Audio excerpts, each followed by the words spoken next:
isang alaga aso. So ito mga guys, aso to ng aking mga magulang.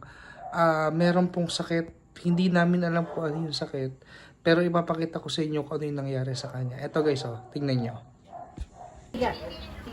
Pogi! Sige, ibaba mo lang.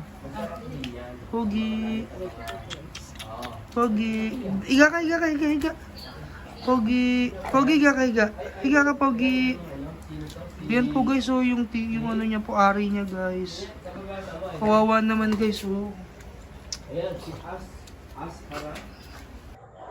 So yun po guys, nakita niyo na po. Hindi po namin alam kung ano po yung sakit niya. So medyo baka malaking halaga rin yung gastusin para mapagamot siya.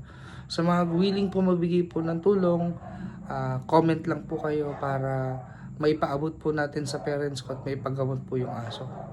Salamat po guys. Thank you.